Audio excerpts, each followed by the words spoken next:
everyone, it's me Anjali Verma, your chemistry educator and welcome to our channel. आज की इस video में हम लोग डिस्कस करने वाले हैं एथेनॉल और एथेनोइक एसिड के बारे में। जो भी इनकी फिजिकल प्रॉपर्टीज हैं और केमिकल प्रॉपर्टीज है वो सारी हम डिस्कस करने वाले हैं। तो चलो लेट्स गेट स्टार्टेड। तो सबसे पहले देखो हम एथेनॉल को डिस्कस कर लेते हैं। यहाँ पर हम सबसे पहले फिजिकल प्रॉपर्टीज डिस्कस करेंगे, ठीक है। आप लोगों को पता है एथेनॉल एक अल्कोहल है और अल्कोहल क्या होती है? लिक्विड होती है। So ethanol is also a liquid at room temperature, ठीक है। उसके बाद कॉमनली इसको हम अल्कोहल ही कहते हैं एंड एथेनॉल को मोस्टली जितनी भी अल्कोहलिक ड्रिंक्स होती हैं उनमें डाला जाता है। So it is the active ingredient of all the alcoholic drinks, ठीक है। ये बहुत अच्छा सॉल्वेंट होता है। सॉल्वेंट का मतलब होता है एक ऐसा सब्सटेंस जो दूसरे सब्सटेंस को खुद में घुला दे, ठीक है। तो ये अच्छा सॉल्वेंट है जिसकी वजह से हम बहुत सारे कफ सिरप्स में भी एथेनॉल का ही इस्तेमाल करते हैं। आपने देखा होगा बहुत बार जो भी कफ सिरप्स आप लोग लेके आते हो ना, पीछे एथेनॉल भी लिखा रहता है कि उसमें एथेनॉल डाला हुआ है because that is a good solvent. Similarly और भी मेडिसिन में इनका हम इस्तेमाल कर लेते हैं, जैसे टिंक्चर आयोडीन है, कफ सिरप सभी मैंने बताया, और बहुत सारी जो भी टॉनिक्स वगैरह होती हैं उनमें भी एथेनॉल को डाला जाता है। क्यों डाला जाता है? Because it is a very good solvent, ठीक है। Consumption of small quantities of dilute ethanol causes drunkenness, ठीक है। आपको पता ही है जो भी लोग दारू वारू पीते हैं तो उनको नशा चढ़ जाता है, हम कहते हैं। So that is what drunkenness is, ठीक है। Intake of even a small quantity of pure ethanol is highly lethal, ठीक है। एथेनॉल को हमेशा ही पानी के साथ मिक्स करके ही कंज्यूम करा जाता है। प्योर एथेनॉल अगर लिया जाएगा, जिसको हम एब्सोल्यूट अल्कोहल भी कहते हैं, तो ये बहुत ज्यादा डेंजरस हो सकता है। It is highly lethal. Lethal का मतलब ये जानलेवा हो सकता है, ठीक है। क्लियर है? एथेनॉल का फॉर्मूला क्या होता है? C2H5OH। इस तरीके से हम इसका स्ट्रक्चर बनाते हैं, ठीक है। तो I hope this is clear. ये तो बहुत ही सिंपल था। अब हम रिएक्शंस देख लेते हैं। दो रिएक्शंस हमारे सिलेबस में है। सबसे पहली रिएक्शन है रिएक्शन विद सोडियम, और ये सारी रिएक्शंस पूछी जाती हैं, चाहे एथेनॉल की हो चाहे एथेनोइक एसिड की। सो दीज आर इंपॉर्टेंट, ठीक है। तो देखो सबसे पहले ये एथेनॉल है, इसकी रिएक्शन सोडियम के साथ जब होती है ना, तो यहाँ पर C2H5ONa बनता है, हाइड्रोजन गैस यहाँ पर इवॉल्व होती है। बैलेंसिंग की अगर हम बात करें तो यहाँ पर हाइड्रोजन गैस इवॉल्व हुई है, सो यहाँ पर 2 आएगा। Similarly here also it will be 2। दो सोडियम हो गए हैं तो यहाँ पर भी 2 आ जाएगा। तो जब सोडियम के साथ रिएक्शन हो रही है एथेनॉल की, तो क्या बन रहा है? Sodium ethoxide. ये प्रोडक्ट के जो भी नेम्स है आपको याद रखने हैं। सोडियम इथॉक्साइड यहाँ पर फॉर्म हो रहा है। अब इस रिएक्शन से ना जो एथेनॉल है उसका थोड़ा बहुत एसिडिक कैरेक्टर देखने को मिल रहा है। क्यों? क्योंकि जब इसकी एक मेटल के साथ रिएक्शन हुई तो इसने हाइड्रोजन गैस को इवॉल्व करा। हाइड्रोजन का डिटेक्शन आपको पता है, ठीक है। जब आप बर्निंग कैंडल लेके आओगे इसके पास, so it will burn with a pop sound, that is the detection of it, ठीक है। तो यहाँ पर कहीं ना कहीं ये एसिडिक नेचर अपना शो करता है, एसिड की तरह ये यहाँ पर बिहेव करता है। ये क्वेश्चन पूछा जाता है कि इस रिएक्शन से एथेनॉल का कौन सा नेचर शो हो रहा है? सो एसिडिक नेचर शो हो रहा है, ठीक है। इसके बाद देखो जो एथेनॉल है उसको हम हीट करते हैं with concentrated sulphuric acid at a temperature of 443 kelvin. तो यहाँ पर ये जो H2SO4 है, यानी कि हमारे पास सल्फ्यूरिक एसिड है, ये एक डिहाइड्रेटिंग एजेंट की तरह बिहेव करता है और ये यहाँ पर जो एथेनॉल है उसको डिहाइड्रेट कर देता है।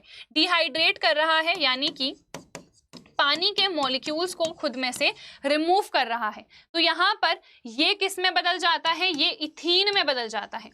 तो कोई भी अल्कोहल आप ले लो, जब आप कॉन्सेंट्रेटेड सल्फ्यूरिक एसिड के साथ इसको 443 केल्विन पर हीट करोगे तो आपको एक एल्कीन मिलेगा एंड पानी निकल जाएगा, क्योंकि यहाँ पर जो सल्फ्यूरिक एसिड है वो एक डिहाइड्रेटिंग एजेंट की तरह बिहेव करता है, ठीक है। So these are the reactions. I hope both of these are clear.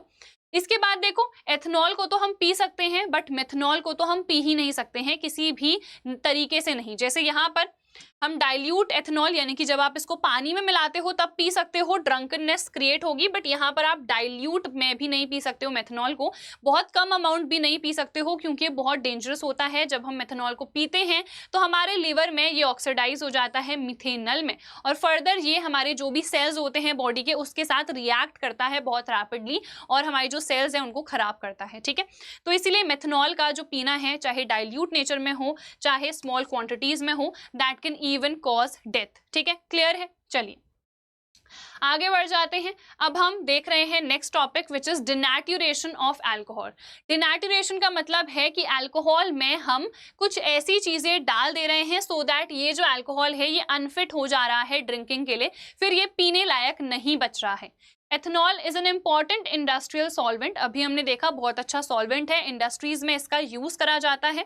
अब सो दैट जो एथनॉल है उसका मिसयूज ना हो, हम उसमें कुछ ऐसी चीजें डाल देते हैं, कुछ ऐसे सब्सटेंसेस ऐड कर देते हैं so that it becomes unfit for drinking. जैसे कि हम क्या डालते हैं, हम मेथनॉल डाल सकते हैं।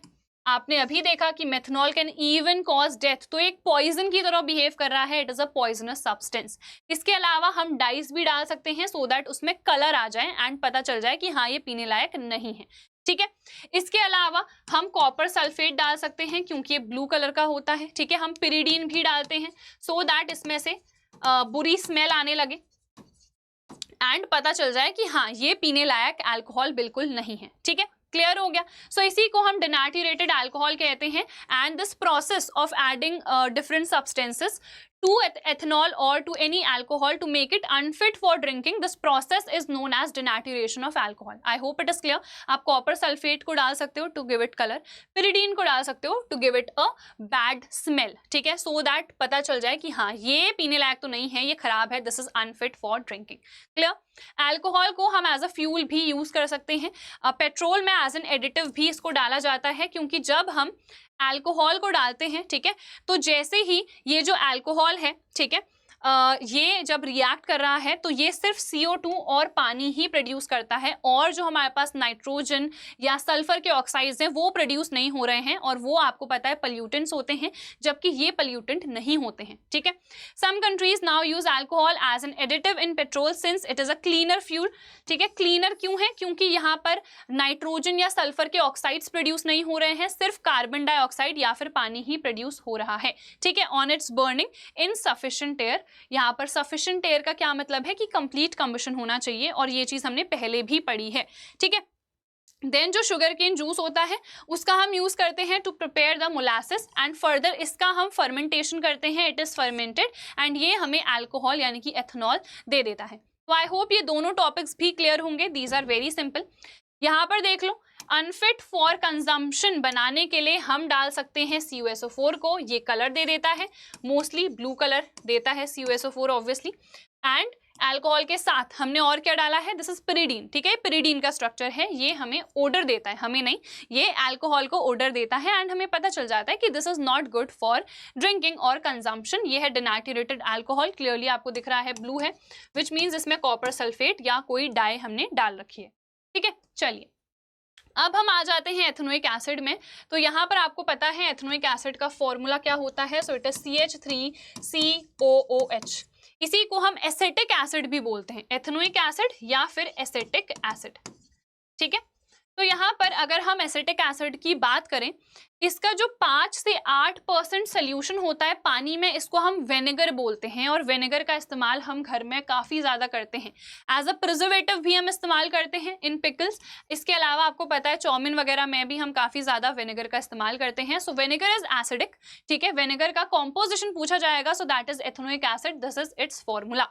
इसके अलावा ये जो एथेनोइक एसिड है इसको ग्लेशियल एसिटिक एसिड भी बोला जाता है, क्योंकि इसका जो मेल्टिंग पॉइंट है या फिर हम कहें जो फ्रीजिंग पॉइंट है वो काफी कम होता है, दैट इज 290 केल्विन। तो ये विंटर्स में ना इजीली फ्रीज हो जाता है, और जब ये फ्रीज होता है तो ये बिल्कुल आइस के जैसा दिखता है, इसीलिए ग्लेशियल एसिटिक एसिड इसको हम बोलते हैं। ठीक है, आपको पता है ये एक ऑर्गेनिक एसिड है। ऑर्गेनिक एसिड यानी कि ऐसे एसिड्स जो कि नेचर में मिल रहे हैं, प्लांट्स या एनिमल्स से, जिनको हम डिराइव कर रहे हैं। तो ये बिकॉज एक ऑर्गेनिक एसिड है तो ये एक वीक एसिड है। ऑन द अदर हैंड जो भी मिनरल एसिड्स होते हैं जैसे HCl है, H2SO4 है, ये सारे स्ट्रॉन्ग एसिड्स होते हैं। ठीक है, तो बिकॉज ये ऑर्गेनिक एसिड है सो ये हमारे पास वीक एसिड होता है, क्योंकि ये कंप्लीटली आयनाइज नहीं होता है, ये पार्शियली आयनाइज होता है।